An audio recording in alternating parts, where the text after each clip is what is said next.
ఒక ఊర్లో వరదలు వచ్చాయట. వరదలు వస్తుంటే ప్రభుత్వం వారు మైకులో అనౌన్స్మెంట్ చేస్తున్నారు. వరదలు వస్తున్నాయి, మీరు దూర ప్రాంతానికి వెళ్ళిపోండి, సురక్షిత ప్రాంతానికి వెళ్ళిపోండి అని ప్రకటన చేస్తున్నారు. ఆ ఊర్లో ఒక ఆయన మాత్రం వెళ్ళిపోకుండా అక్కడే నిలబడ్డాడు. తర్వాత ఆ ఊర్లో ఒక వరదలు వచ్చాయి. ఆయన మాత్రం ఇంటి పైకప్పు మీద నిలబడ్డాడు. నేను దేవుని నమ్ముకున్నాను, దేవుడు నన్ను కాపాడుతాడులే అనుకున్నాడు. ఆ తర్వాత 2 రక్షణ ఓడలు వచ్చాయి. వాళ్ళు వచ్చి పిలిచారు ఆయన. రక్షణ ఓడలు వచ్చి ఓడవారు పిలిచినా, ఆ పడవవారు పిలిచినా ఆయన రావట్లేదు. లేదు లేదు రాను, నేను దేవుడు నన్ను కాపాడుతాను. ఆ చివరికి ఇంకా వరద ఎక్కువైంది, హెలికాప్టర్ కూడా వచ్చింది. హెలికాప్టర్ వాళ్ళు కూడా పిలిచారు, తాడు కిందికి వేశారు. నువ్వు తాడు పట్టుకున్న పైకి రాయ్యా, చనిపోతావు అని చెప్తే ఆయన తిరస్కరించాడు. తర్వాత ఆయన చనిపోయాడు. దేవుని దగ్గరికి పోయాడు. దేవా, నేను నిన్ను నమ్ముకున్నాను, నన్ను ఎందుకు రక్షించలేదు, నా దగ్గరకు నువ్వు ఎందుకు రాలేదు, నాకు నువ్వు ఎందుకు సహాయం చేయలేదని చెప్పి దేవుని ప్రశ్నిస్తే అప్పుడు దేవుడు అన్నాడు, నేను రక్షించడానికి కొరకై నేను 2 పడవలను పంపాను, నేను రక్షించడం కొరకై నేను హెలికాప్టర్ను కూడా పంపాను, నువ్వేం చేసే వాటిని తిరస్కరించావు. కాబట్టి తిరస్కారం అనేది చెడ్డది. 120 సంవత్సరాలు ఈయన సువార్త ప్రకటించాడు నోహు. ఈ 120 సంవత్సరాలు ఈ యొక్క సువార్తను, నీతిని ప్రకటించినప్పటికీ వారు వినలేదు, ఎవరు ఓడలోనికి రాలేదు, అనేకులు చనిపోయారు. కాబట్టి ఈ యొక్క ఓడ అనేది మన ప్రభు అయిన యేసుక్రీస్తు వారిని సూచిస్తుంది. ఈ ఓడ నోహు ఓడ. ఇది ఏ ఓడ? రక్షణ ఓడ, లేకపోతే యేసుక్రీస్తు ఇచ్చే రక్షణను పోలి ఉంది. పూర్వపు దినాలలో ఈ జలప్రలయం రాకముందు ప్రజలు ఇష్టానుసారంగా భయంకరంగా జీవించారు. కాబట్టి చూడండి, అక్కడ 6వ అధ్యాయం మొదటి 2 వచనాలు, నరులు భూమి మీద విస్తరింపనారంభించిన తర్వాత కుమార్తెలు వారికి పుట్టినప్పుడు దేవుని కుమారులు నరుల కుమార్తెలు చక్కని వారిని చూచి వారందరిలో తమకు మనస్సు వచ్చిన వారి స్త్రీలను వివాహం చేసుకుని, అంటే ఇష్టానుసారంగా బ్రతికారు. దేవుని కుమారులు అంటే, దేవుని కుమారులు అనే మాటకు దేవదూతలని యోబు గ్రంథం 1వ అధ్యాయంలో ఉంది. కానీ దేవదూతలు పెళ్లి చేసుకున్నారు, దేవదూతలు పెళ్లి చేసుకున్నారు అని మత్తయి సువార్త 22:30లో యేసుప్రభు చెప్పాడు. కాబట్టి వారు దేవదూతలు కారు. మరి దేవుని కుమారులు అంటే ఎవరు? దేవుని కుమారులు అంటే షేతు కుమారులు. నరుల కుమార్తెలు అంటే కనాను కాదు, ఆయన పేరేం పేరు? శపించబడిన వారి పేరేం పేరు? కయ్యను. కయ్యను కుమార్తెలు. ఒక వంశమేమో షేతు కుమారులేమో దేవుని కుమారులు అని చెప్పబడింది. నరుల కుమార్తెలు అంటే కయ్యను సంతానం. సరే, షేతు సంతానం, మరొక వైపు కయ్యను సంతానం. వీరిరువురు వివాహంలో ఇచ్చిపుచ్చుకున్నారు. అంటే దేవుని పరిశుద్ధంగా జీవించవలసిన షేతు కుమారులు లోకంలో పాపం చేస్తూ రాజీ పడుతూ అలాంటి వారిని పెళ్లి చేసుకున్నారు. లోకమంతా బలత్కారంతో నిండి ఉన్నది కదా. దేవుడు అప్పుడు బాధపడ్డాడట. 5వ వచనం చూడండి, నరుల చెడుతనము భూమి మీద గొప్పదనియు వారి హృదయం యొక్క తలంపుల్లోని ఊహ అంతయు ఎల్లప్పుడూ కేవలం చెడ్డదని యెహోవా చూచి తాను భూమి మీద నరులను చేసినందుకు యెహోవా సంతాపం నుండి తన హృదయములో నొచ్చుకొనెను. నరుని చేసినందుకు సంతాపడ్డాడు. ముందు ఎంతో ఆనందించాడు. ఏది? 6వ రోజున మరి నేల మంటితో నరుడు నిర్మించి వారి నాసికారంధ్రంలో జీవవాయువును ఉదగా నరుడు జీవాత్మాయను దేవుడు సంతోషించాడు. బైబిల్లో ఆ మాటలు ఉన్నాయి. అది మంచిదని యెహోవా చూచెను, మంచిదిగా. తర్వాత ఆమెకు అదే రోజున ఆయనకు భార్యను కూడా ఇచ్చాడు, ప్రకటెముకలు తీసి. ఆదాము అవ్వలు చూసినప్పుడు దేవుడు ఎంత సంతోషించాడు, వారిని దీవించాడు, వారిని ఆశీర్వదించాడు, వారికి మంచి టాస్క్ ఇచ్చాడు. వారు పరిశుద్ధంగా జీవించాలని దేవుడు కోరుకున్నాడు. కానీ వారు దేవుడు ఆజ్ఞను మీరారు. 3వ అధ్యాయంలో పాపం చేశారు. మానవాళికి పాపం, మరణం అంటే ఏమిటో తెలిసింది. ఆనాటి నుంచి ఈనాటి వరకు భూమి మీద పాపం మరణం వెళుతుంది. ఒక మనుషుని ద్వారా పాపం ద్వారా మరణమును ఎలాగ ఏలునో అలాగే మనుషులందరూ పాపం చేసినందున మరణం అందరికీ సంప్రాప్తమైన రోమ 5:12. కాబట్టి నేల శపించబడింది. 3వ అధ్యాయంలో పాపం మరణం వచ్చాయి, పరదేశంలోంచి వెళ్ళగొట్టబడ్డారు. 4వ అధ్యాయంలో నరహత్య, శాపగ్రస్తుడైపోయాడు కయీను, దేశదిమ్మరి అయిపోయాడు. 5వ అధ్యాయంలో మరణము మరణము మరణమని రాయబడింది. మరణించను, మృతి పొందెను, మృతి పొందెను, మృతి పొందిన అధ్యాయం అంతా. ఇక 6వ అధ్యాయంలో భయంకరమైన పాపాలు, ఇష్టానుసారమైన వివాహాలు. నోహ దినాల్లో అంత తీర్పు రావడానికి కారణం ఏంటి? 24వ అధ్యాయం మత్తయి సువార్త 24వ అధ్యాయం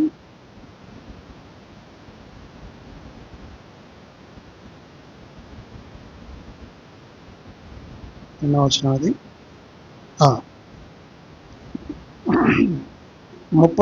38. నోహో దినములు ఎలాగుండెనో మనుష్య కుమారి రాకడైనో అలాగే ఉండను. జల ప్రళయమునకు ముందడి దినములలో నోహు ఓడలోనికి వెళ్ళిన దినం వరకు వారు తినుచు త్రాగుచు పెళ్లి చేసుకొనుచు పెళ్లికిచ్చుచుండిరి. జల ప్రళయం వచ్చి అందరినీ కొట్టుకొని పోయే వరకు ఎరగక పోయిరి. అలాగనే మనుష్య కుమారుని రాకడ ఉండను. ఇక్కడ ఓడకు లేకపోతే జల ప్రళయానికి యేసు ప్రభు వారికి పోల్చాడు. యేసు ప్రభు వారు కదా ఎలా ఉన్నారంటే, జలప్రలయం రాకముందు వాళ్ళు తినుచును త్రాగుచును పెళ్లికి చేసుకొనొచ్చు పెళ్లికి ఇచ్చుచు ఉండేది.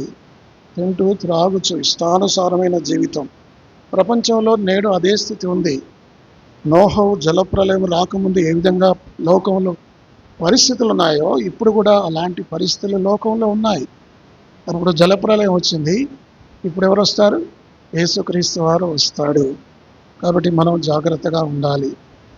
కాబట్టి ఇప్పుడు ఇదంతా ఈ 3, 4, 5, 6 అధ్యాయాల్లో జరిగిన సంఘటనలు దేవుడు గుర్తు చేసుకొని సంతాపపడ్డ, అయ్యో నేను ఎందుకు మనుషులను చేశానా, ఎందుకు నరును సృజించానా అని బాధపడ్డాడు. పాపం చేసింది నరులు, ఆదాము హవ్వలు, ఆయన సంతతి వారు. కానీ శాపం ఎవరికి వచ్చింది? జంతువుల మీదకి వచ్చింది, నేల మీదకి వచ్చింది. నోహు జల ప్రళయంలో జంతుజాలం ఒక 2 జతలుగా వచ్చినాయి తప్ప మిగతావన్నీ జంతువులు పక్షులన్నీ కూడా కొట్టుకొని పోయే చచ్చిపోయాయి. పాపం అవేం చేశాయి? కానీ మనుషుల యొక్క పాపాన్ని బట్టి జంతుజాలం మీదకి పక్షుల మీదకి కూడా మరి నేల శపించబడిందని దేవుని వాక్యంలో ఉంది. కాబట్టి పాపం అనేది భయంకరమైనది. విశ్వాసులైన వారు, పరిశుద్ధులుగా పిలువబడే మనం ఎంత మాత్రం పాపము జోలికి వెళ్ళకూడదు, పాపముతో రాజీ పడకూడదు, సాహసం చేసి పాపము చేయటానికి ధైర్యం చేయకూడదు.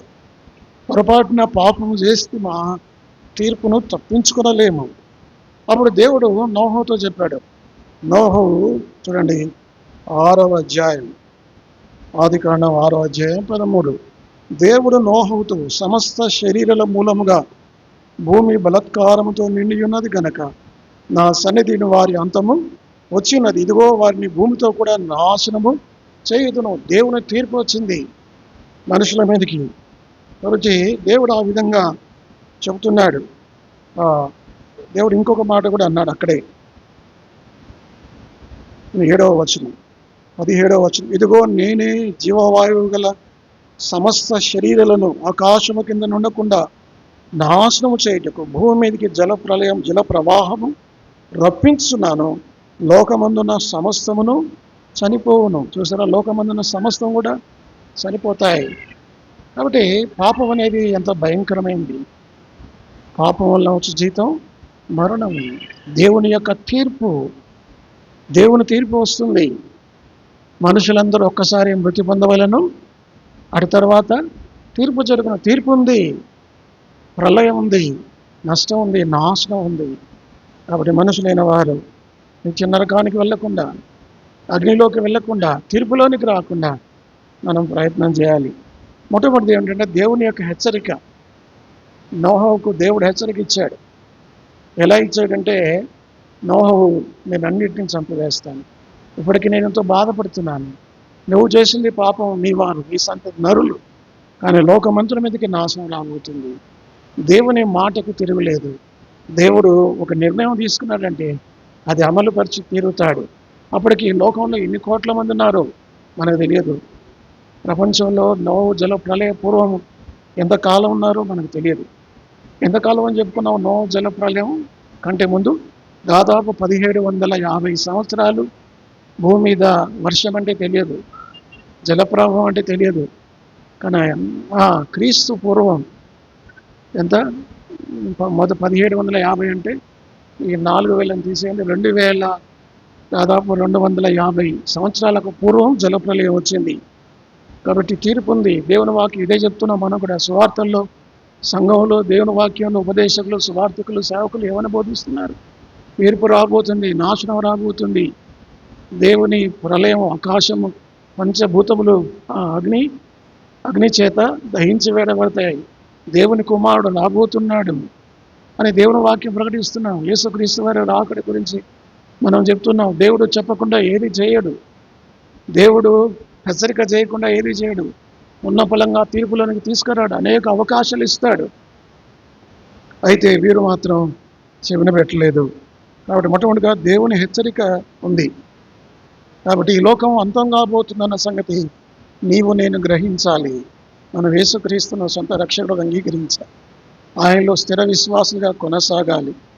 అది మొదటి విషయం. రెండవది, ఈ రక్షణ ఓడ ప్రణాళిక అనేది దేవుడే నిర్ణయించాడు కదా. చూడండి ఆ మాట 14వ వచనము. చితిసారకపు రానుతో నీ కొరకు ఓడను చేసుకునము. ఈ ఓడను చేసుకునమన్న తలంపు, ఆలోచన ఎవరిది? దేవుడిదే. కాబట్టి దేవుడు ఆలోచించాడు. అదేవిధంగా రక్షణ ప్రణాళిక ఎవరిది? మనం అందరం పాపులం కదా. పాపం వల్ల వచ్చే జీతం మరణం కదా. మరణించిన తర్వాత మనం నరకానికి వెళ్తాం కదా. అయితే మనల్ని రక్షించడానికి దేవుడు ఒక ప్రణాళికను పెట్టుకున్నాడు. ఏమిటి ఆ ప్రణాళిక? తన సొంత కుమారుడైన యేసుక్రీస్తు వారిని ఈ లోకానికి పంపించాడు. దేవుడు లోకమును ఎంతో ప్రేమించెను, కాగా ఆయన తన అద్వితీయ కుమారునిగా పుట్టిన వాని విశ్వాసం ఉంచు ప్రతివాడు నశింపక నిత్య జీవం పొందినట్లు ఆయనను అనుగ్రహించాడు. కాబట్టి ఈ రక్షణ ప్రణాళిక దేవునిది. కాబట్టి దేవుడు మానవుల్ని రక్షించడం కొరకై ఏం చేశాడంటే తన ఏకైక అద్వితీయ జనితైక కుమారుడైన యేసుక్రీస్తు వారిని ఈ లోకంలో పంపించాడు. ఆ ప్రియ ప్రభు 33 సంవత్సరాలు ఈ లోకంలో పెరిగి మానవాళి కొరకై, మానవాళి పాపమంతా ఆయన మీద మోసుకున్నాడు. ఆయన చనిపోయాడు. కాబట్టి రెండవది ఏమిటంటే ఈ రక్షణ ఓడ ప్రణాళిక. ఈ రక్షణ ప్రణాళిక మన ప్రభు అయిన యేసుక్రీస్తు వారిదైన సంగతి మనం జ్ఞాపకం చేసుకోవాలి. చూడండి ఒక మాట, యోహాను సువార్త 14వ అధ్యాయం 6వ వచనం మనకు బాగా తెలిసిన మాట. నేనే మార్గమును సత్యమును జీవమును. కాబట్టి జలప్రలయం నుంచి నోహవు తప్పించుకోవాలంటే ఒకే ఒక మార్గం, దేవుడు ఏర్పరిచిన మార్గం ఏమిటంటే ఓడ. ఆ ఓడలోనికి వెళ్ళాలి. పరలోకం మనం వెళ్ళాలంటే ఒకే ఒక్క మార్గం ఉంది. ఏమిటి ఆ మార్గం అంటే యేసే అనే మార్గం. నేనే మార్గమును సత్యమును జీవమునైన నా ద్వారా తప్ప ఎవరిని తండ్రి యొద్దకు రాడు. కాబట్టి ఈ ప్రణాళిక దేవునిది. ఆ విధంగా నోహు అలాగ చేశాడు. చూడండి ఆదికాండం 6:22. నోహవు అట్లు చేసెను, దేవుడు అతనికి ఆజ్ఞాపించిన ప్రకారము యావత్తు చేశాను. దేవుడు చెప్పినట్లుగా ఏదో చెప్పాడో నోహవు లోబడ్డాడు. నోహవు చేశాడు. చితిసారకు మ్రాను నిర్మించాడు. దేవుడు చెప్పినట్లుగా, దేవుడు చెప్పిన కొలతల్లో నిర్మించాడు. ఇది రెండవది. మొట్టమొదటిగా దేవుని హెచ్చరికలు ఉన్నాయి. దేవుడు మానవాళ్ళని ఈరోజు కూడా హెచ్చరిస్తున్నాడు. తీర్పు రాబోతుంది, అంతం రాబోతుంది, సంఘం ఎత్తబడబోతుంది. ప్రభు అయిన యేసుక్రీస్తు వారు పరలోకం నుంచి దిగిరాబోతున్నాడు. యేసు ప్రభునందు విశ్వాసం ఉంచని చెప్తున్నాడు. రెండవది ఈ ప్రణాళిక, ఈ రక్షణ ఓడ ప్రభు అయిన యేసుక్రీస్తు వారు తండ్రి అయిన దేవుడి లోకానికి పంపించిన తన సొంత కుమారుని అనుగ్రహించుటకు కదా. వెనుదీయలేదు. దేవుని వాక్యంలో తన సొంత కుమారుడి యేసుక్రీస్తును అప్పగించడానికి వెనుదీయలేని దేవుడు మనల్ని అంతగా ప్రేమించాడు. అది రెండవ సంగతి. మూడవది ఏమిటంటే ఓడకు ఒకటే ఒక తలుపు ఉంది. చూడండి ఆ మాటని 6వ అధ్యాయం 16వ వచనం. ఆ ఓడకు కిటికీ చేసి ముగించవలెను, ఉంచవలెను. కాబట్టి ఓడకి ఎన్ని తలుపులు ఉన్నాయి? ఒకటే తలుపు. కాబట్టి ఓడలోనికి ప్రవేశించాలంటే ఏం చేయాలి? వాళ్ళు ఆ ద్వారం గుండానే ప్రవేశించాలి, వేరే ద్వారం లేదు. నిన్న కాక మొన్న నేను ఒకటి పెట్టాను. ఏమిటి? ఆయన చార్లెస్ స్పర్జన్ గారు ఒకటి పెట్టాడు. ఏమని చెప్పాడంటే, ఆఖరికి నత్త కూడా మెల్లమెల్లగా, నత్త ఎలా నడుస్తుంది? మెల్లగా మెల్లగా నడుస్తుంది. అలాంటి నత్త కూడా ఓడలోకి చేరింది. మీరు గుర్తుందా మీకు? అదొక స్టేటస్ పెట్టాను. నా స్టేటస్లో మీరు బాగా అబ్జర్వ్ చేయాలి. అయితే ఆఖరికి నత్త కూడా మెల్లగా చేరింది, కానీ 120 సంవత్సరాలు సువార్త ప్రకటిస్తే మనుషులు మాత్రం ఓడలోనికి రాలేకపోయారు. ఆఖరికి ఎవరు చేరింది? నత్త కూడా. ఇప్పుడు భూమి మీద నత్తలు ఉన్నాయంటే అర్థం ఏంటి? నత్తలు కూడా ఓడలోనికి వెళ్ళాయి. నత్తలు ఎంత ఎంత మెల్లగా ఇంత దూరంకి వెళ్ళి ప్రయాణం చేశాయో. అంటే మనుషులు గ్రహించలేని స్థితిలో ఉన్నారు. కాబట్టి రక్షణ ఓడ అనేది దేవుని యొక్క ప్రణాళిక. మూడవది, దీనికి ద్వారం ఒకటే ఒకటి. ఆ ద్వారం గుండానే ఓడలోనికి ప్రవేశించాలి, వేరొక ద్వారం లేదు. వేరొక ద్వారం ఉంటే ఉండదు అసలు. 2వ అంతస్తు ఉంది, 3వ అంతస్తు ఉంది, కానీ ద్వారం మాత్రం కింద ఒకటే ఉంది. ఆ ద్వారం గుండానే ప్రవేశించాలి. యేసు ప్రభువారు 7 నేనే అని పలికిన 7 మాటల్లో ఎన్నో మాట అది? యోహాను సువార్త 10వ అధ్యాయం 9వ వచనం. యోహాను సువార్త 10వ అధ్యాయం, నేనే ద్వారమును, నా ద్వారా ప్రవేశించిన ఎడలా అమ్మ మొదటి 2వ వచనం చదువు. మొదటి వచనం 2వ వచనం.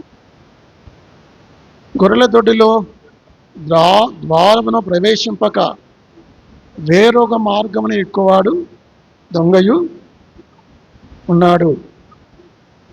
కాదు, గొర్రెలు పోవు ద్వారమును నేనే. ఎన్నో వచనం అది? ఇదే 9వ వచనం. గొర్రెలు పోవు ద్వారమును నేనే అని మాటలు 7 మాటలు మీకు గుర్తున్నాయా? మొట్టమొదటి మాట ఏమిటి? యోహాను సువార్త 6:35, జీవాహారము నేనే. రెండవది యోహాను 8:12, లోకమునకు నేను లోకమునకు వెలుగై ఉన్నాను. అది 2వ మాట. 3వ మాట, నేనే ద్వారమును, గొర్రెలు పో ద్వారమును నేనే. 4వ మాట, నేను గొర్రెలకు మంచి కాపరిని. 10-11. అదేవిధంగా 5వ మాట 11వ అధ్యాయం 25వ వచనం, పునరుత్థానమును జీవమును నేనే కదా, 5వ మాట. 6వ మాట, నేనే మార్గమును సత్యమును జీవమును, 14:6. చివరి మాట 15:1, నేను నిజమైన ద్రాక్షవల్లి ఉంటే నిజము కాని ద్రాక్షవల్లి కూడా ఉంటాయి. అదొకసారి చూద్దాం. ఇందులో మనం చెప్పుకున్న మాట ఏమంటది? 3వ మాట కదా. ఏమిటి 3వ మాట? నేనే ద్వారమును. కాబట్టి ద్వారములో ప్రవేశించాలి, నా ద్వారానే ప్రవేశించాలి. చూడండి, ఈ ద్వారం అనేది అవతలకి యువతలకి. ఇప్పుడు తలుపు ఉంది, ఈ ఇంట్లోకి ప్రవేశించాలంటే దేంట్లో నుంచి వెళ్ళాలి? మనం తలుపులోంచి రావాల్సిందే, గోడలోంచి రాలేము. యేసుప్రభు వచ్చినట్లు కిటికీలు పగలగొట్టుకొని రాలేము. వినండి, రాలేము. అర్థమైందా? కాబట్టి తలుపు గుండా రావాలి. పరలోకం మనం చేరాలంటే పరలోకానికి భూమికి, మరణానికి యువతల మరణానికి అవతల ఒక అడ్డుధర ఉంది. ఆ ద్వారం గుండా మనం పరలోకానికి చేరాలి. కాబట్టి యేసుక్రీస్తు అనే ద్వారం గుండా మరి మనం పరలోకం చేరుతాం. ఈ 7 ఎవరు? 8 మంది. ఈ 8 మంది రక్షణలోకి రావాలంటే ఆ రక్షణ ఓడ ద్వారం గుండా వెళ్ళాలి, వెళ్ళి రక్షణ ఓడలో వారు ఉండాలి. అలాగే అదే మనం కూడా యేసుక్రీస్తు అనే ద్వారం కూడా. అంటే అర్థం ఏంటిది? యేసుక్రీస్తునందు విశ్వాసం ఉంచాలి, యేసుక్రీస్తును నమ్ముకోవాలి. అంటే బైబిల్లో ఒక మాట ఉంది, ఆకాశమందు ఇయ్యబడిన ఈ నామము తప్ప మరి ఏ నామమున రక్షణ పొందలేము. ద్వారం అంటే రక్షణ. మనం రక్షించబడాలంటే యేసుక్రీస్తునందు విశ్వాసం ఉంచాలి, ఆయన నామాన్ని అంగీకరించాలి. అర్థమైందంటే ఇది 3వ పోలిక. మొదటి పోలిక హెచ్చరిక. అన్నాడు దేవుడు హెచ్చరిక ఇచ్చాడు. అయితే దేవుడు ఇప్పుడు ఈ సువార్త ప్రకటించాడు. 120 సంవత్సరాలు ఉంది కదా. ఎవరు ప్రకటించారు? దేవుడు ప్రకటించాడా? నోహు ప్రకటించాడా? మొట్టమొదటిగా దేవుడు ప్రకటించాడు. 6వ అధ్యాయం 3వ వచనం. అప్పుడు యెహోవా, నా ఆత్మ నరులతో ఎల్లప్పుడూ వాదించదు, వారు తమ అక్రమ విషయంలో నరమాత్రులై ఉన్నారు. అయినను వారి దినములు 120 ఏండ్లు. అంటే 120 ఏండ్లు వారికి అవకాశం ఇచ్చాడు. అంటే మనిషి యొక్క ఆయుసు 120 ఏండ్లని కాదు.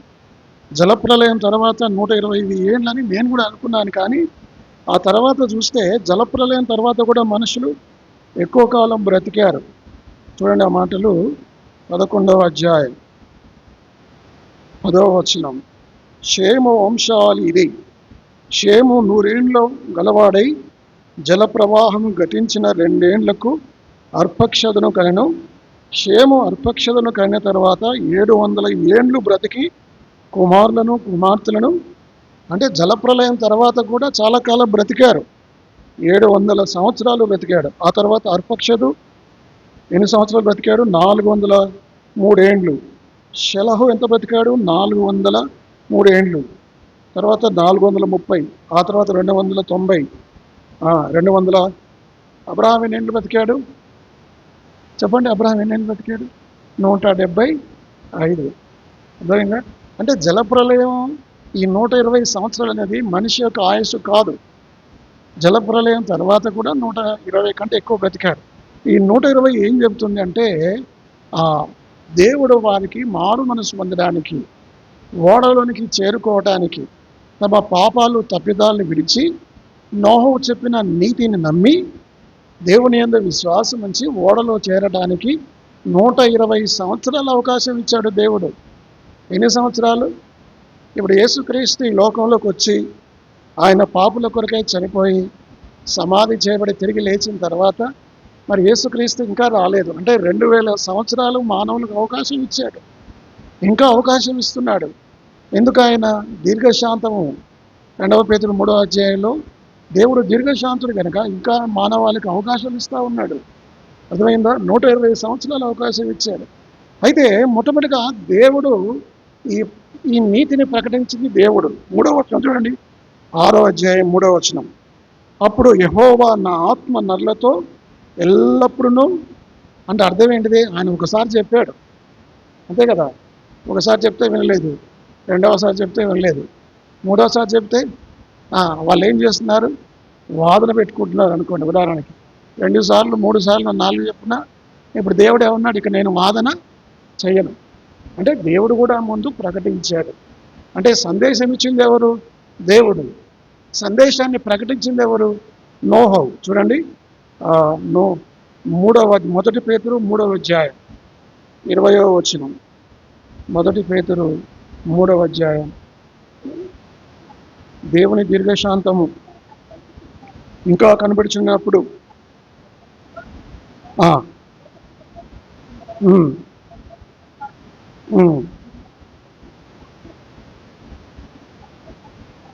ఆత్మరూపిగానే వెళ్ళి, కాబట్టి ఆత్మరూపిగానే వెళ్ళటం అంటే ఇప్పుడు నోహ ఉన్నాడు, నోహ మనిషి. అంటే ఆత్మరూపిగా వెళ్ళాడంటే అంటే దేవుడు కలిశాడు, తర్వాత నోహ కూడా కలిశాడు. ఒకవేళ నోహ శరీరధారిగా ఉండి అట్లా ఆత్మగా వెళ్ళి రాలేదు కదా, అట్లా కాదు కదా, అది అర్థం కాదు, మిస్టరీ. కానీ దేవుడు ప్రకటించాడు, నోహ కూడా ప్రకటించాడు. నోహ ప్రకటించడం ఎందుకు చెప్తున్నామంటే 2వ పేతురు 5వ అధ్యాయం 2వ అధ్యాయం 2వ పేతురు 2వ అధ్యాయం 5వ వచనం.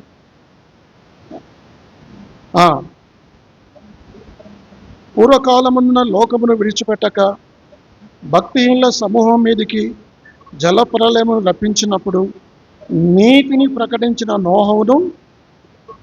కాబట్టి నీతిని ప్రకటించింది ఎవరు? నోహు. అంటే 120 సంవత్సరాలు సువార్త ప్రకటించాడు.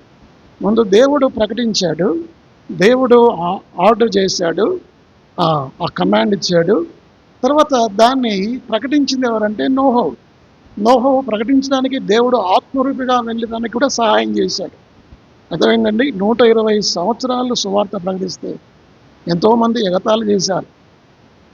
దేవుడు నిజమే నరులు వారి ఊహాంతయు కేవలం చెడ్డదని అన్నాడు. భూమి మీద బలత్కారం నిండిందని దేవుడికి తెలుసు, నేను భూమిని నాశనం చేస్తా అన్నాడు. కానీ అదే రోజు నాశనం చేశాడా? చేయలేదు. దేవుడు దీర్ఘశాంతుడు. దేవుడు అవకాశం ఇస్తాడు. ఇప్పుడు మనకు కూడా దేవుడు అవకాశం ఇస్తున్నాడు. దేవుడు మనిషికి ఎంతకాలం అవకాశం ఇస్తాడు? ఒక జీవిత కాలం.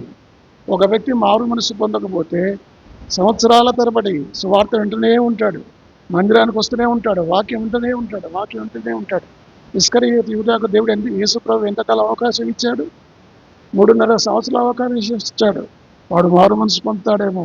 ఎన్నో బోధలు విన్నాడు, ఎన్నో చేశాడు. విన్నాడా? మారు మనసు పొందాడా? చివరికి 30 వెండినాల కోసం ప్రభుని అప్పగించాడు. ప్రభు అవకాశం ఇవ్వకుండా ఎవరిని నాశనం చేయడు, ఎవరి మీదకి తీర్పు రాదు. ఆయన అవకాశాలు ఇస్తాడు. ఆయన మనకు కూడా అవకాశాలు ఇస్తున్నాడు. మన అవకాశాలు ఉండగానే, గొంతులో ప్రాణం ఉండగానే యేసు ప్రభువును సొంత రక్షణగా అంగీకరించాలి, విశ్వాసంలో స్థిరంగా కొనసాగాలి, పరిశుద్ధమైన జీవితం జీవించి కడకు మనం పరలోకంలో ప్రవేశించాలి. అది రెండవది. మూడవది, ఒకే ఒక ద్వారం. మొట్టమొదటిగా దేవుని యొక్క తీర్పు ప్రకటించాడు. రెండవది, అది రక్షణ ఓడ, దేవుని ఆలోచన. మరి యేసుక్రీస్తు వారు సెలవులో మరణించడం దేవుని యొక్క ఆలోచన. మూడవది, ఓడకు ఒకే ద్వారం ఉంది, ఒకే ద్వారం గుండా వారు వెళ్ళాలి. గొర్రెలు ప్రవేశించు ద్వారమును నేనే, వేరొక ద్వారం లేదు, వేరొక మార్గం లేదు. లోకంలో భక్తులు చాలా ఉన్నాయి, లోకంలో వేదాంతములు చాలా ఉన్నాయి, లోకంలో రకరకాల పద్ధతులు ఉన్నాయి. ఎన్నో మతాలు, ఎన్నో భక్తులు. ఇవేమి కూడా పరలోకం చేర్చదు. ఒక్క క్రీస్తు తప్ప, ఒక బైబిల్ తప్ప పరలోకం ఇంకా ఏది కూడా చేర్చలేదు. ఆ సంగతి మనం నమ్మాలి, ఇతరులకు మనం ప్రకటించాలి. కాబట్టి మూడవది ఏంటంటే ఒకే ఒక్క తలుపు. అయితే ఇప్పుడు ఓడలో ఉన్నవారు మాత్రమే రక్షించబడ్డారు. నేను ఓడ గురించి, జలప్రవాహం గురించి వివరంగా చెప్పట్లేదు. ఓడకు యేసుక్రీస్తు వారికి పోలిక. ఓడలో ఉన్నవారు మాత్రమే సురక్షితులు. ఓడలో ఉన్నవారు ఎలాగున్నారు? సరే, ఓడ వచ్చింది, ఆయన వేశాడు, తర్వాత జలప్రలయం వచ్చింది, మిగతా వారందరూ వచ్చారు. బహుశా నేను అనుకుంటాను, ఓడ తలుపు మూయబడిన తర్వాత అందరూ వచ్చి నోవా ఎంత బ్రతిమలాడారో, బ్రతిమలాడి ఉండొచ్చు కదా. కానీ వారికి అవకాశం లేదు. ఓడలో ఉన్నవారు మాత్రమే రక్షించబడ్డారు, ఓడ వెలుపల ఉన్న వారందరూ నశించారు. బైబిల్ ఒక మాట ఇట్లా ఉంది, యేసు రోమా 8:1. కాబట్టి ఇప్పుడు క్రీస్తు యేసునందున్న వారికి ఏ శిక్షావిధి లేదు, ఓడలో ఉన్న వారికి రక్షణ. చూడండి ఆ మాటలు, 6వ అధ్యాయం లేకపోతే 7వ అధ్యాయం 23వ వచనం. 7వ అధ్యాయం, నరులతో కూడా పశువులను, పురుగులను, ఆకాశ పక్షులను అన్న జీవరాశులన్నీ తుడిచివేయబడను, అవి భూమి మీద ఉండకుండా తుడిచివేయబడను. నోవహును అతనితో కూడా ఆ ఓడలో ఉన్నవి మాత్రమే, ఓడలో ఉన్నవి ఏవైతే ఉన్నాయో అవి సురక్షితం. ఓడ వెలుపల ఉన్నవాడికి సురక్షితం లేదు, అవి నాశనం. కాబట్టి ఇప్పుడు యేసుక్రీస్తులో ఉన్నావా?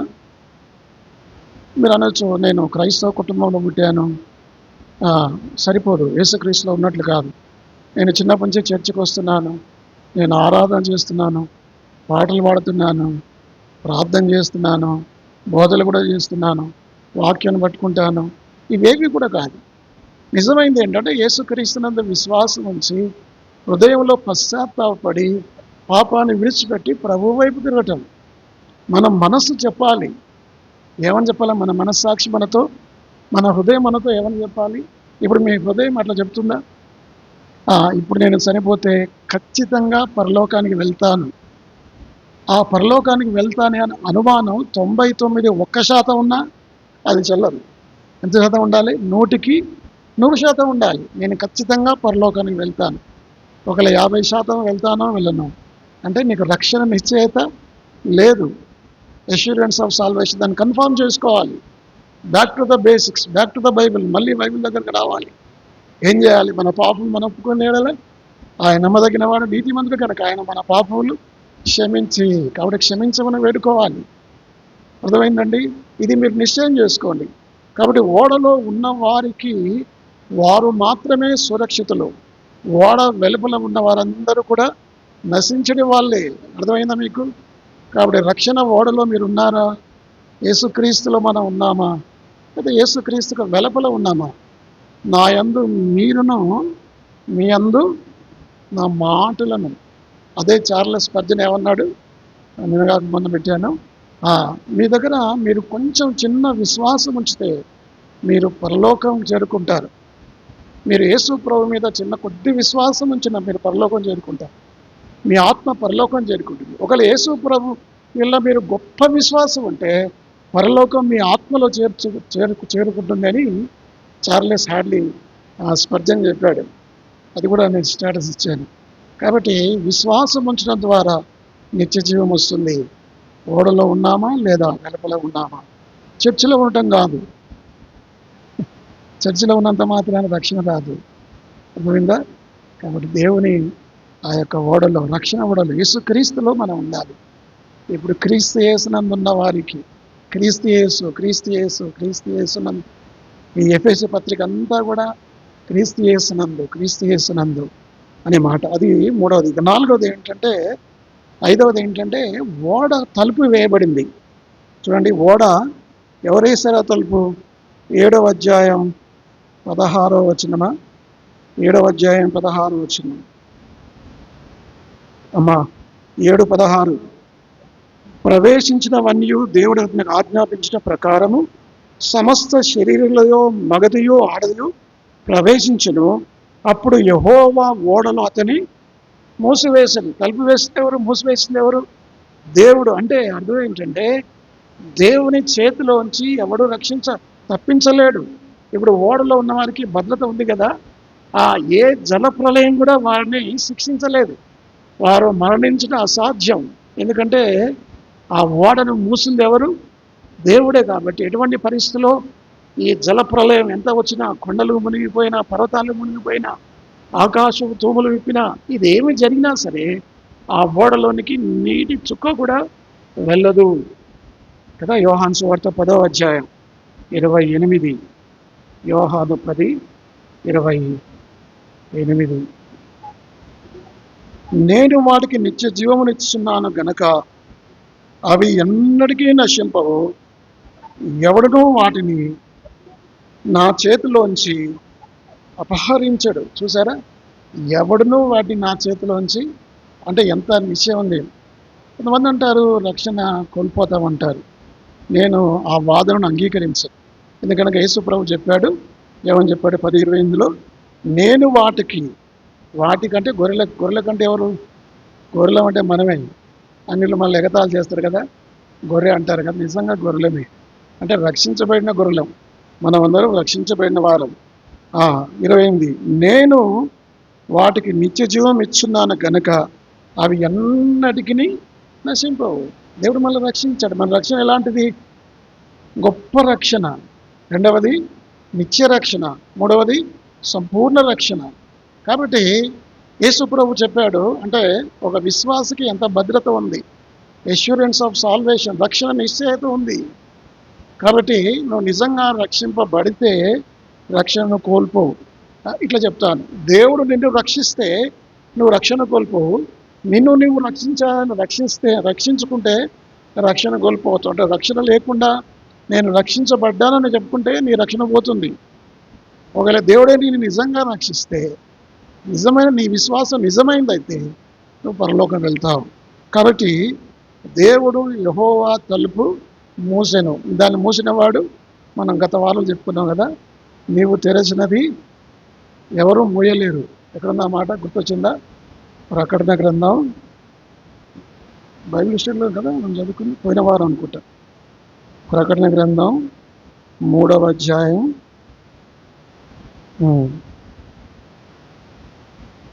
ప్రకటన 3 ఎన్నో వచనమ్మా? 3:7. దావీదు తాళపు చెవి కలిగి ఎవడునూ వేయలేకుండా తీయువాడను. కాబట్టి దేవుడు వేసింది ఎవడు మూయలేడు, తీయలేడు. ఒకవేళ దేవుడు తీస్తే ఎవడు మూయలేడు. కాబట్టి దేవుడై తలుపు వేశాడు. కాబట్టి లోపల ఉన్న వారికి మరింత భద్రత. యేసుక్రీస్తులో ఎంత క్షేమం. పోనీ మనం పరలోకి వెళ్ళాలంటే ఏం చేయాలి? ఏమైనా చేయాలా? యేసుక్రీస్తు వల్లే మనం కూడా సెలవు వేసుకోవాలా? యేసు ప్రభు వలె మనం కూడా రక్తం కార్చాలా? యేసు ప్రభు వలె మనం కూడా ప్రాణం పెట్టాలా? ఏం అక్కర్లేదు. అన్నీ ప్రభువు చేశాడు. మనం ప్రభువునందు విశ్వాసం ఉంచాలి, అంతే చాలు. నా మాటలు విని నన్ను పంపిన వాని యందు విశ్వాసం ఉంచేవాడు నిత్యజీవగలడు, అంతే. ఇంకా తిరుగులేని మాట అది. విశ్వాసం ఉంచితే రక్షణ పొందుతారా? పొందుతారు. దానికి ఆధారం ఏమిటి? అదే యోహాను 5:24, నా మాట విని నన్ను పంపిన వాని యందు విశ్వాసం ఉంచితే చాలు. విశ్వసించేవాడే నిత్యజీవం గలవాడు. ప్రభు అయిన యేసునందు విశ్వాసం ఉంచుము, అప్పుడు నీవును నీ ఇంటి వారిని రక్షణ పొందుదురు. అది అది ఇప్పుడు ఆరోజు చూద్దాం. ఆరోజు ఏమిటంటే చూడండి, ఆ వచనం మీకు చూపిస్తా. ఆదికాండం 7వ అధ్యాయం, ఆదికాండం 7వ అధ్యాయం 17వ వచనం. ఆ జల ప్రవాహము 40 దినములు భూమి మీద ఉండగా జలపరము విస్తరించి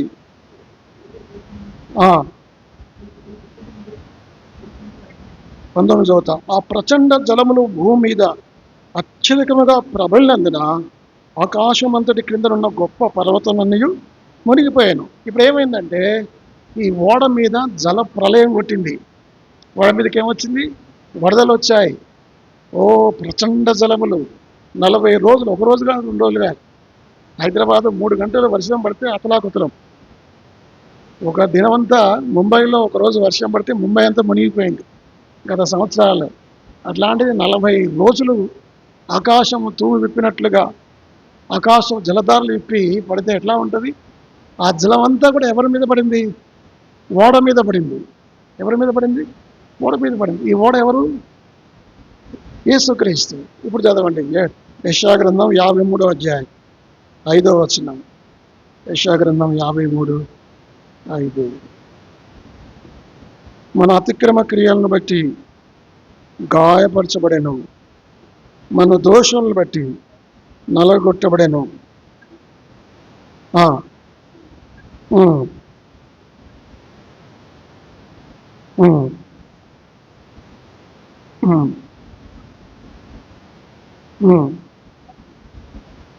యెహోవా మన అందరి దోషం అతని మీద.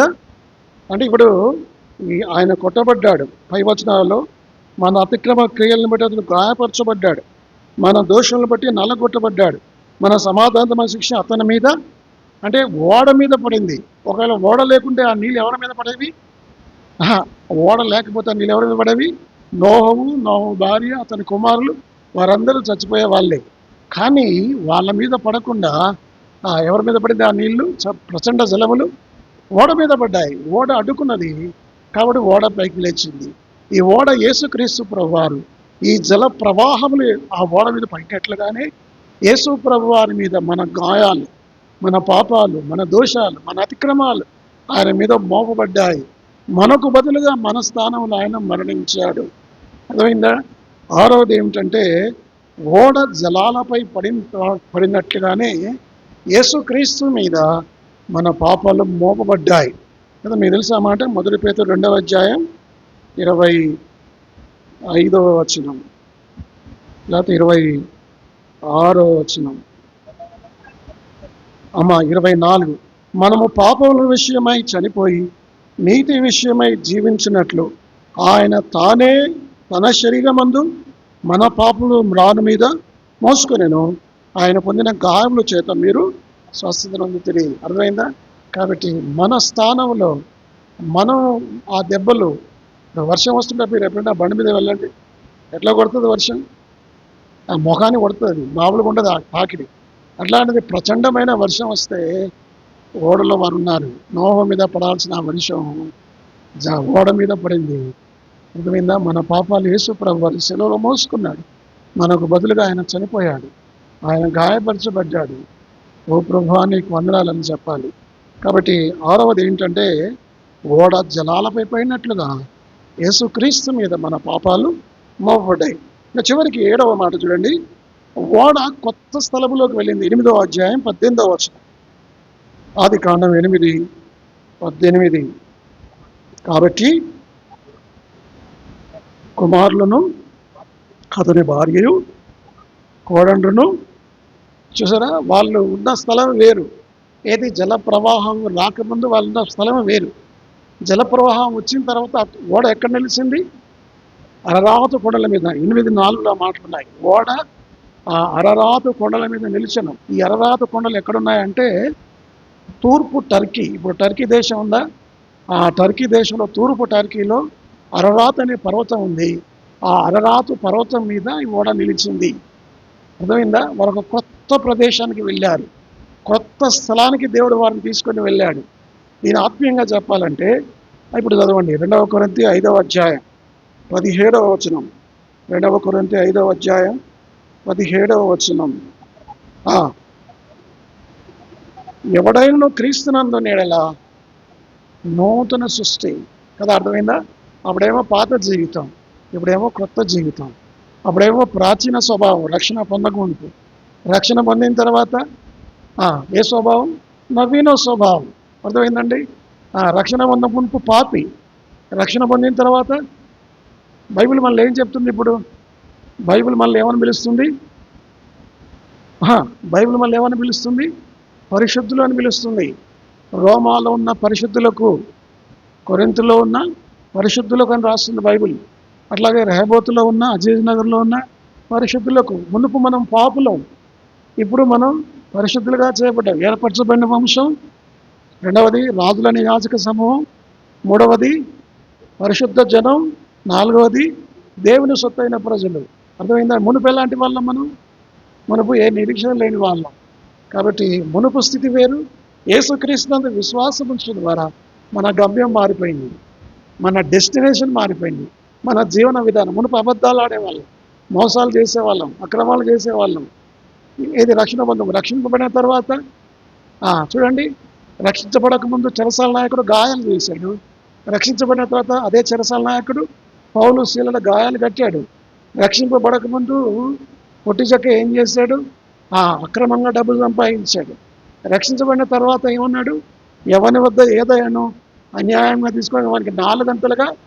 కాబట్టి ఎవడైనా క్రీస్తునందు ఎలా నూతన సృష్టి. అప్పుడున్నది వారు జలప్రలయం రాకముందు వేరే స్థలంలో ఉన్నారు, ఇప్పుడు వేరే స్థలంలోకి వచ్చారు. వేరే స్థలంలోకి రావడమే కాదు, దేవుడు వారితో ఒక నిబంధన చేశాడు. ఆదికాండం 8వ అధ్యాయం. ఆదికాండం 8వ అధ్యాయంలో ఆయన వారితో ఒక నిబంధన చేసినట్లుగా దేవుని యొక్క వినవచనం 9, 13వ వచనం అట. 8వ అధ్యాయం 20 చదవండి. కరెక్ట్ చెప్పు. ఎన్నో వచనమ్మా? 21.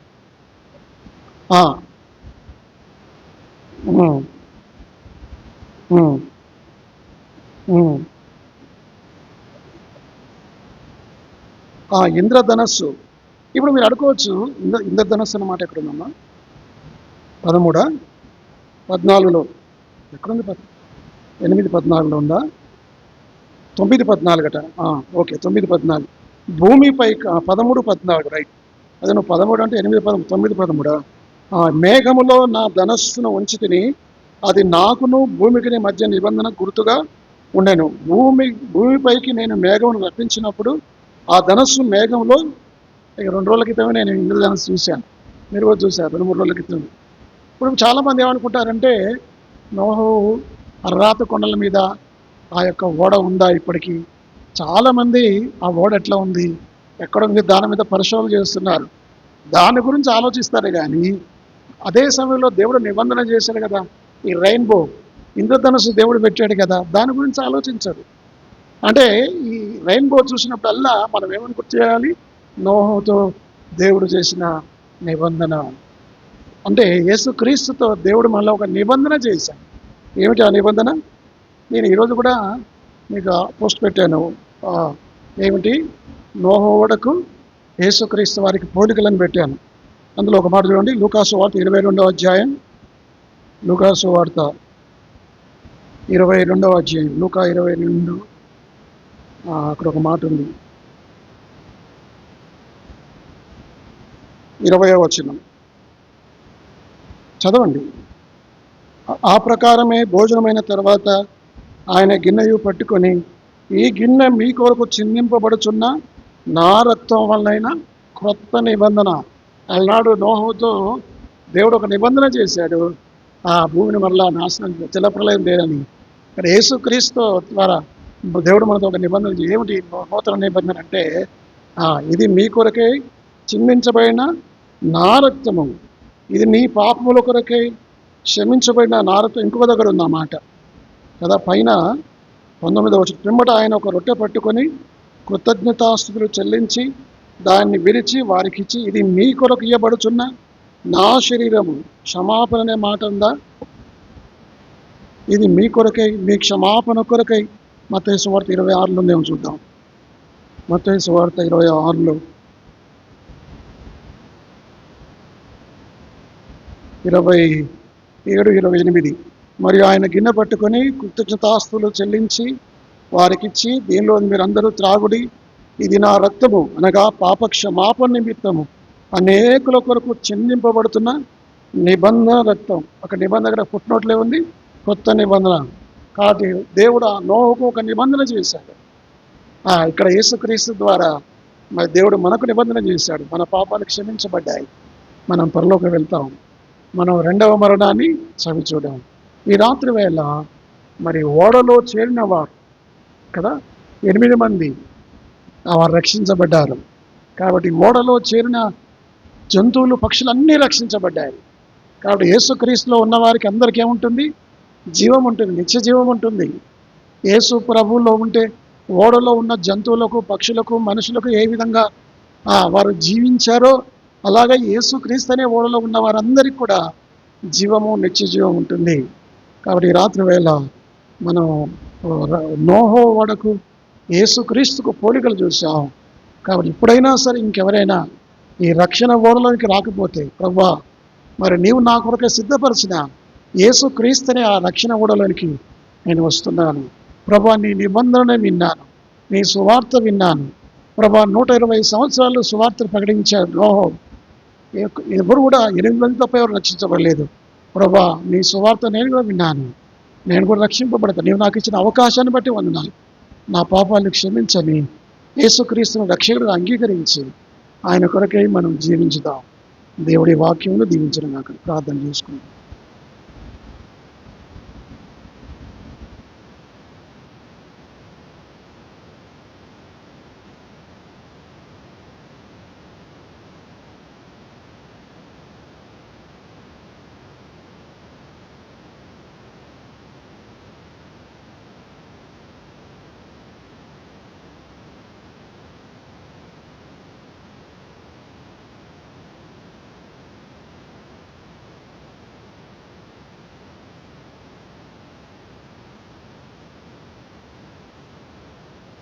క్రీస్తు గుర్తుగా ఉన్న సంగతుల గురించి మేము ధ్యానించాలి ఇష్టపడుతున్నాం. ప్రభా మరి ఓడలో ఎంత భద్రత ఉందో, ప్రభా యేసుక్రీస్తులో మాకు భద్రత, యేసుక్రీస్తులో మాకు రక్షణ. కాబట్టి ఇప్పుడు క్రీస్తు యేసునందున వారికి ఏ శిక్షావిధి లేదు. ఎవడైనా క్రీస్తునందులో వారి నూతన సృష్టి. యేసుక్రీస్తు ద్వారా నూతన సృష్టిగా మార్చావు. పాతవి గతించను, ప్రాచీన జీవితం, పాపపు జీవితాన్ని విడిచిపెట్టడానికి ప్రభా యేసుక్రీస్తు ద్వారా మార్గము, ఆయనే రక్షణ, ఆయనే ద్వారము, ఆయనే మార్గము. ప్రభా యేసునందు విశ్వాసం ఉంచాలి. అతన్ని నిర్లక్ష్యం చేస్తూ ఇలాగే ఉంటుందిలే, పాపంలో కొనసాగితే ఒక దినం విడవబడతాం. ఆ యొక్క జలప్రలయం అకస్మాత్తుగా వచ్చింది. ప్రభా యేసు ప్రభు ఆకస్మికంగా పరలోకం నుంచి రాబోతున్నాడు. ఏ క్షణంలో ఏం జరుగుతుందో మాకు తెలియదు. కాబట్టి రక్షణ అనే ఓడలో, యేసుక్రీస్తు అనే ఓడలో మేము అవకాశం ఉండగానే ప్రవేశించాలి. ప్రభా మీకు వందనాలు, స్తోత్రాలు. మా తండ్రి, 7 అనే విషయాలు మేము విన్నాం. ఈ వాక్యం నీరుకటి ఫలింప చేయండి, మమ్మల్ని భద్రపరచండి. ఇంకా ఎవరైనా ఓడలోకి రాకపోతే ద్వారం మూయబడక ముందే ప్రభా ఓడలో ప్రవేశించాలి, నిత్య జీవం పొందాలి. మీకు వందనాలు, స్తోత్రాలు చెల్లిస్తున్నావు నాయన. అదేవిధంగా చేరువచ్చిన బిడ్డలను బట్టి వందనాలు. నీ వాక్యం చేత వారిని ఆత్మీయంగా పోషించండి, బలపరచండి, భద్రపరచండి. రేపు శుక్రవారం సాయంత్రం 7 గంటలకు ఇక్కడే పరలోక తండ్రి మరి సహోదరుడు అవినాష్ ద్వారా గృహకుడిగా చర్చలో ఉంటుండగా అనేకులను తీసుకురండి, మంచి వాతావరణం అనుగ్రహించమని ప్రార్థన చేస్తున్నాం. ఆదివారం పరిచర్య కొరకు ప్రార్థన చేస్తున్నాం. మా మందిలో రోగులుగా బలహీనంగా ఉన్న వారిని బట్టి వందనాలు. మరి సహోదరుడు సాల్మన్ సుధాకర్ వాళ్ళ అన్న కొడుకు మహేందర్ మా తండ్రి యాక్సిడెంట్లో ఈ దినం మరణించాడు. ఒక వారం రోజులు నిమ్స్ ఐసీలో ఉన్నాడు. కానీ ప్రభు ఆయన్ను పిలుచుకున్న ఆ కుటుంబం దుఃఖంలో బాధలు ఉన్నారు, వారిని ఆదరించండి. మిగతా ఎవరైతే కుటుంబాల్లో బాధలు దుఃఖాలు కష్టాలు ఉన్నాయో వారిని ఆదరించండి, ఓదార్చండి. అస్వస్థలుగా ఉన్న వారిని స్వస్థపరచండి. మా సంఘాన్ని విస్తరింపచేయండి. మరి సంఘ సమాధానం సరిహద్దులు విశాలపరచండి. మమ్మల్ని అందరినీ మీ ఆశీర్వాదాలతో ఇంటికి పంపించండి. యేసుక్రీస్తు వారి నామంలో ప్రార్థించి వేడుచున్నాము తండ్రి. తండ్రి అయిన దేవుని ప్రేమ, కుమారుడైన యేసుక్రీస్తు కృప, పరిశుద్ధాత్మ సహవాసం ఇక్కడ చేరిన మనకు సకల పరిస్థితులకు ఇప్పుడు ఎల్లప్పుడూ సదాకాలం తోడే ఉండను గాక. ఆమేన్. Praise the Lord. గమనించండి, రేపు సాయంత్రం 7 గంటలకి ఇక్కడే మందిరంలోనే అవినాష్ కుటుంబం ద్వారా గృహకుడిగా ఉంటుంది. అందరూ ఇక్కడికి రావాలని మనం చేస్తున్నాం. మన సహోదర సౌలు కూడా తీసుకొని రండి. Praise the lord.